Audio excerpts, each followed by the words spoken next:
La calle es una foto en color de gente paseando. El COVID nos parece un mal sueño, algo del pasado. Ya no somos mascarilla y vivimos como antes, con la alegría de siempre. Pero no podemos bajar la guardia. El virus sigue entre nosotros y tenemos que protegernos más allá de las vacunas que hemos recibido. La enfermedad sigue existiendo, es una realidad, aunque muchos ciudadanos tengan sus dudas. No, yo creo que todavía hay por ahí residuos. Lo que pasa que no al nivel que hemos estado, claro. Creo que prácticamente sí. No, yo creo que ha terminado ya. Yo creo que hace tiempo ha terminado ya. Ahora sigue, para mí es como una gripe normal. Bueno, lo primero que tenemos que hacer es ponernos en manos de un profesional médico. Eso es indiscutible. Y después, pues en base al grado que tengamos de contagio, pues nos medicarán de una manera o de otra, ¿no? Y autoprotegernos respecto a nuestros familiares o a las personas que vivan en nuestro entorno. Pues la verdad es que no. Hombre, más o menos supongo que es llevar mascarilla e ir al hospital enseguida. Pero vamos, es de sentido común. Por supuesto, pues lo primero es hacerte la prueba, lo segundo quedarte en casa y no tener contacto con las personas que están sanas y tener por lo menos 15 o 20 días hasta que te vuelvas a repetir la prueba e incluso pues hasta que no pase un tiempo que des negativo completamente. Bueno, supongo que las personas de riesgo, ¿no? Que sean autoinmunes o que hayan pasado otro tipo de enfermedades que puedan tener pues las defensas más bajas. Hombre, me imagino que quien tenga unas patologías más bien un poquito graves o crónicas tendrán más probabilidad de tenerlo. Y sobre todo las personas de un rango de edad que somos más vulnerables a cualquier patógeno que nos pueda venir en la vida. Aparte de las vacunas, sí. Pues no, ni idea. No sabía que haya ningún, la verdad.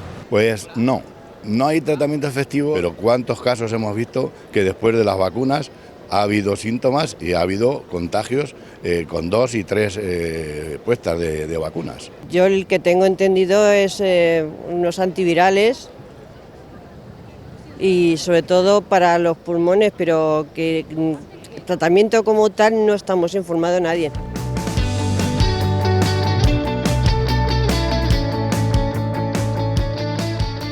Hoy vamos a seguir hablando del COVID, pero nos vamos a meter en las urgencias hospitalarias. Y nos acompaña el doctor Juan González del Castillo, que es jefe de unidad de urgencias del Hospital Clínico San Carlos y coordinador del grupo de infecciones en urgencias. Gracias, doctor González del Castillo, por atender a Medicina Responsable. Nada, encantado de estar aquí y gracias por la invitación. La primera imagen que me viene cuando hablamos de urgencias, ya que estamos hablando del COVID, son aquellas tremendas de gente tirada a los pasillos a rebosar, ustedes sin dar abasto, sin saber muy bien cómo tratar una enfermedad que nos había dejado paralizados. ¿Qué recuerda usted de aquello? Pues mira, yo siempre cuento lo mismo de todo aquello que fue impresionante y que nunca hemos vivido. Y siempre me refiero a lo mismo. Recuerdo el silencio. Normalmente los servicios de urgencias son espacios donde hay mucha gente y muy bulliciosos, muchas veces en exceso. Y en aquella época, con tanta gente, con más gente que nunca, con tanta incertidumbre, había mucho miedo. Mucho miedo por parte de los profesionales y, por supuesto, por parte de los pacientes.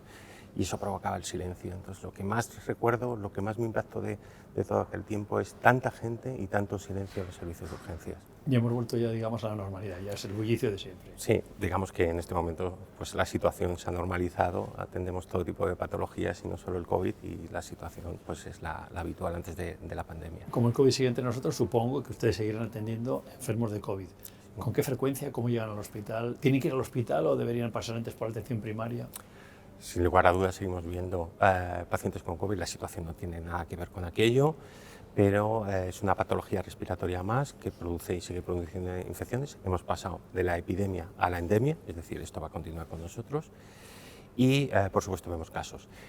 ¿Cuándo tienen que acudir al médico? Primero al de primaria, primero urgencias. Pues hombre, lo lógico, si uno puede permitírselo, es acudir primero al centro de salud, a su médico de atención primaria, permitírselo en el sentido de estar lo suficientemente bien para que el primer contacto, como con cualquier patología, sea el médico de atención primaria.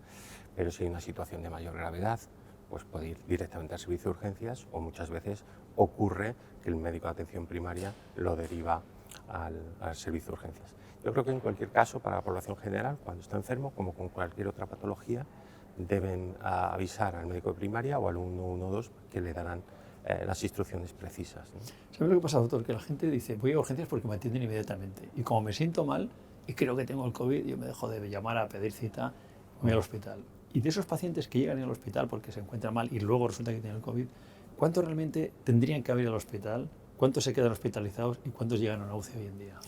Eso, vamos a ver, la urgencia la define la Organización Mundial de la Salud, dice que la urgencia es lo que diga el paciente que es urgencia, ¿no? Que no tiene que ver con la emergencia, que es un poco cuando ponemos el cartel nosotros. Es difícil de parar esa situación porque no ocurre solo con el COVID, ocurre con otras patologías, cuando el paciente percibe que va a necesitar una atención más profunda de su patología, muchas veces va a los servicios de urgencia. Nosotros estamos ahí para ayudar a la población.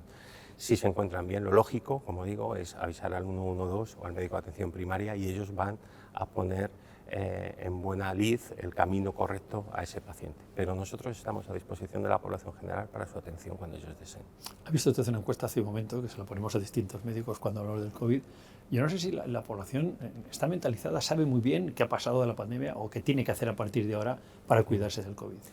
Yo creo que hemos entrado en una fase en los últimos meses de intentar minimizar el impacto de la pandemia o la endemia por COVID, ¿no? Y es un poco lo que percibes, ¿no?, al oír esas entrevistas, que la gente ha normalizado esa situación quizá en exceso, hablan de gripe, hablan de catarro, hablan de una patología leve y tienen cierto desconocimiento sobre que esto, desde luego, no es la situación previa, pero no ha terminado y hay pacientes todas las semanas en Europa y en España, centenas de pacientes que mueren en Europa todas las semanas, decenas de pacientes que fallecen en España todas las semanas. Es decir, todavía hay un perfil de población en riesgo que tiene que tomarse en serio esta enfermedad porque puede dar lugar a complicaciones graves, incluso a la vida, ¿no? Y la población tiene que saber que todavía hay un perfil de población que puede evolucionar mal para la COVID y que la COVID no es una gripe, la COVID tiene una mortalidad mucho más alta, incluso del doble, que una gripe. Entonces, el primer mensaje para la población es que esto no es una gripe ni es un catarro, lo es para mucha gente, pero hay población vulnerable en riesgo de mala evolución y esa población, y la población debe conocer quiénes son esos grupos para reconocerse en él y, por tanto, tomar medidas si cae enfermo. Porque otro aspecto, el segundo aspecto clave que no conoce la población, es que hay tratamiento. Y hay tratamiento para la enfermedad por COVID. ¿Ha visto también en la encuesta que todo el mundo habla del paracetamol? No sabe muy bien lo que es el paracetamol, pero lo interpretan que funciona y que es lo que les han recetado, pero hay más. En algunas comunidades autónomas lo hacen los médicos de primaria, en otras los hospitales y en otras las farmacias, que hablo de los antivirales. ¿Funcionan los antivirales? ¿En qué periodo funcionan los antivirales? ¿Por qué no son tan conocidos? Bueno, a ver, el paracetamol es el tratamiento sintomático y sin duda también tiene su aplicación, pero para tratar los síntomas. Pero tenemos medicamentos antivirales. ¿Qué es esto? Unos fármacos que actúan directamente frente al virus y nos protegen de que la enfermedad progrese. Y son medicamentos altamente eficaces para prevenir la mala evolución. Por tanto, los tenemos disponibles en España, los paga la Seguridad Social y están disponibles tanto en primaria como en los hospitales. Otra cosa es donde tengas el acceso físico al antiviral, a veces es en el hospital, a veces es en primaria, a veces es en la farmacia, dependiendo de la comunidad autónoma. Pero los médicos de primaria y los médicos de hospital pueden prescribir el antiviral. Tienen que saber que hay herramientas para evitar la progresión, evitar la progresión de la enfermedad grave, evitar la hospitalización, evitar la muerte, que estos medicamentos tienen lo que se llama un margen, una estrecha ventana terapéutica, es decir, que hay que tomarlos al inicio de la enfermedad. Cuando estás bien, serán más eficaces que cuando estás mal. Por tanto, cuando estás bien es cuando hay que tomarlos. Y cuanto antes, dentro de ese periodo de 5 días, mejor, porque son más eficaces y previenen con mayor eficacia la evolución. Un 10% de pacientes, estamos leyendo, sufre problemas tras la COVID de comorbilidad. También se presentan en urgencias. Son pacientes especiales. ¿Cómo se les trata a este tipo de pacientes? ¿Que se les dirige a otro sitio? ¿Van a ir a buscar la solución inmediata? Pues es una población muy definida. Sí, hay dos tipos de problemas ahí, si quiero entender la pregunta. Por un lado, hay pacientes que desarrollan síntomas después del COVID, síntomas persistentes, no relacionados directamente con con la propia infección. Y esos pacientes que hablamos de una patología todavía muy desconocida y muy en investigación, esos pacientes en urgencias podemos hacer poco por ellos y normalmente los derivamos a unidades especializadas que ya tenemos en los hospitales o en atención primaria. También a los más vulnerables que tienen otras enfermedades y llegan allí. Claro. Bueno, yo hablo del long COVID, que son las secuelas del COVID, ¿no? y que están mucho en investigación. Estas son las secuelas del COVID. Luego hay otros pacientes, los más inmunodeprimidos, que pueden tener COVID durante muchos días, muchas semanas después del episodio agudo y fluctúan la sintomatología y estos requieren un enfoque terapéutico en el hospital un tanto diferenciado, ¿no? Un poco diferente. Y luego, no sé si te referías a eso, los pacientes con comorbilidad, los pacientes mayores. Yo creo que la población tiene que saber cuáles son los pacientes en riesgo de evolucionar mal.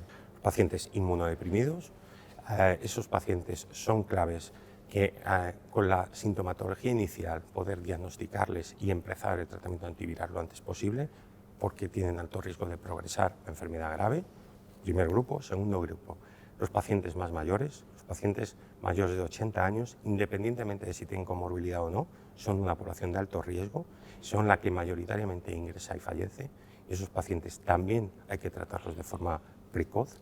Y el tercer grupo son pacientes con comorbilidades que afectan al riñón, al hígado, al pulmón, al corazón, enfermedades cardiovasculares como la diabetes. Esos pacientes también tienen riesgo de progresión. Luego, estos tres grupos tienen que consultar al médico con los primeros síntomas para ponerles tratamiento antiviral. Cuanto más edad, encima si acumulas comorbilidades, mayor riesgo, ¿vale? La población se tiene que identificar en esos pacientes y si se identifican esos pacientes con la primera sintomatología, debe acudir al médico de atención primaria, debe acudir a pedir consejo, porque son el foco de los pacientes que estamos tratando.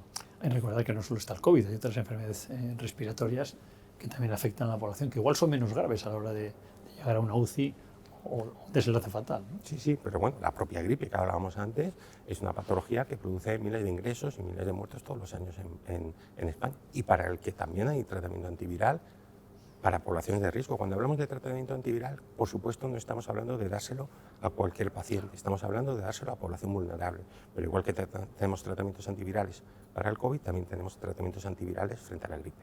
Eso sí, los antivirales frente a la gripe son mucho más eficaces en evitar la progresión de la enfermedad que los antivirales que tenemos disponibles para la gripe. Y menos mal que hemos tenido vacunas, que la gente ya está cansada y empiezan a dudar, ¿y por qué me tengo que vacunar otra vez? Bueno, pues tendrás que vacunar porque como se vacuna de la gripe no todos los años, ¿no? Sin duda, la vacuna ha cambiado lo que es el curso natural de la enfermedad, la vacuna protege de la progresión a la enfermedad, la vacuna es lo que más impacto ha tenido para controlar la enfermedad durante la pandemia. La vacuna es prioritaria que estos pacientes de alto riesgo se vacunen y sigan las recomendaciones de las agencias sanitarias. Ese es el primer paso y luego lo podemos complementar con el tratamiento antiviral si hiciese falta, pero es muy importante insistir que los grupos vulnerables se pongan la vacuna.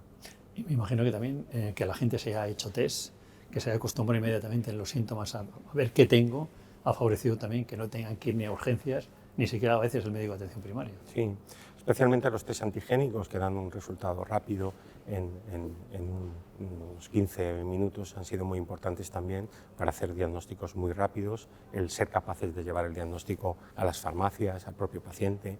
Esto permite diagnosticar al paciente y por tanto permite el aislamiento y evitar contagios secundarios. Los test son muy importantes. Hoy en día, ¿quién se tiene que testar o a quién testamos? Yo creo que dos circunstancias fundamentales. Se tiene que testar esa población vulnerable que hablábamos antes, que sería candidata a recibir tratamiento antiviral, inmunodeprimidos, edad y pacientes con patologías crónicas.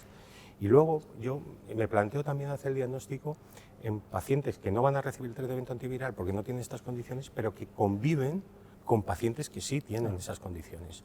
Porque si yo convivo con un paciente mayor, inmunodeprimido, con enfermedades crónicas, sería bueno que yo supiera si estoy contagiado o no, para intentar ser más riguroso en las medidas de prevención de la transmisión.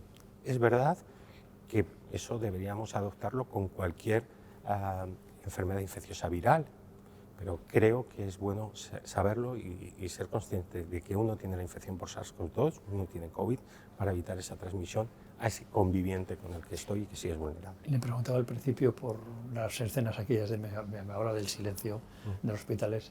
Ahora le pregunto, ¿se ha recuperado la gente de urgencias, ustedes, los médicos, las enfermeras, el personal, de las secuelas personales, psicológicas, de cansancio, de todo tipo, que han vivido en los últimos meses? Yo creo que el recuerdo sigue presente y yo creo que no se nos irá de la cabeza. Es verdad que ya debemos una actitud normal, habitual, hemos recuperado el ritmo de trabajo, siempre muy duro en los servicios de urgencias, pero el recuerdo está ahí y de vez en cuando se hace presente.